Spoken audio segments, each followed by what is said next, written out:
90 kilometre का mileage देने वाली बुलेट। इतनी किफायती मोटरसाइकिल आखिर भारत की सड़कों से क्यों गायब हो गई?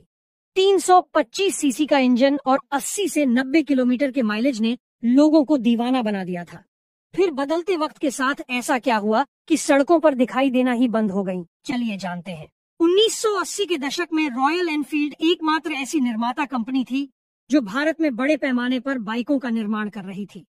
उस वक्त भारत में डीजल मोटरसाइकिल के 2 मॉडल थे, जिनमें एक टॉरस और दूसरा स्वराज था। टॉरस 70 तो स्वराज 86 किलोमीटर प्रति लीटर का माइलेज देती थी। स्वराज के मुकाबले टॉरस ज्यादा लोकप्रिय बाइक थी।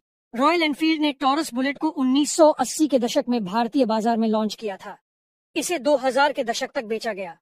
बाद में कंपनी ने इस मॉडल को बंद कर दिया। आज यह बाइक देखने को भी नहीं मिलती है। यह लंबे समय तक बेची जाने वाली बाइक थी। इस बाइक में 325 सीसी की क्षमता वाला सिंगल सिलेंडर डीजल इंजन दिया गया था। टॉरस मोटरसाइकिल रॉयल एनफील्ड की पहली और आखिरी डीजल बाइक थी।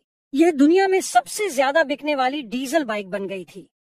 उस दौर में अन्य किसी बड़े ब्रांड ने इतने बड़े पैमाने पर डीजल मोटरसाइकिल का उत्पादन नहीं किया था और न ही करने का सोचा था।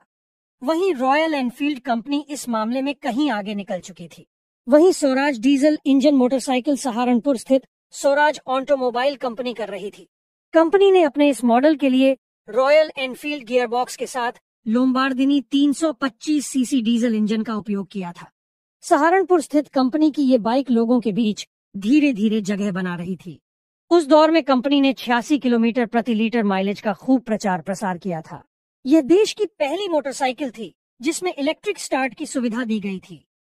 स्वराज बाइक का वजन 200 किलोग्राम था। 30 से 50 किलोमीटर प्रति घंटे की रफ्तार से चलने वाली स्वराज को सुविधाजनक और आरामदायक कहा जाता था। हालांकि बाइक को लोगों ने ज्यादा पसंद नहीं किया। वहीं रॉयल एनफील्ड की टॉरस बुलेट लोगों के बीच लोकप्रिय बाइक बन चुकी थी। रॉयल एनफील्ड टॉरस दौड़ने के मामले में तेज थी। माइलेज भी 70 किलोमीटर प्रति लीटर के हिसाब से देती थी। इसीलिए इसके चाहने वालों की सूची बेहद लंबी थी।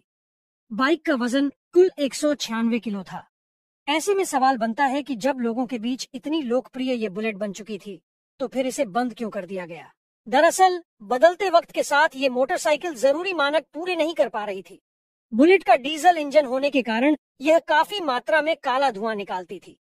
भारत सरकार द्वारा निर्धारित मानदंडों को पूरा न कर पाने की वजह से इसे बंद कर दिया गया।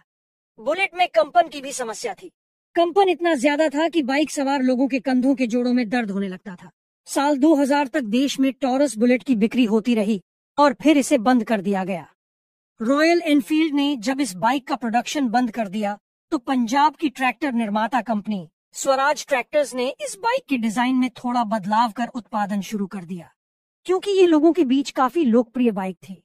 हालांकि ये सिलसिला लंबा नहीं चला और आखिरकार ये बाइक बंद हो गई।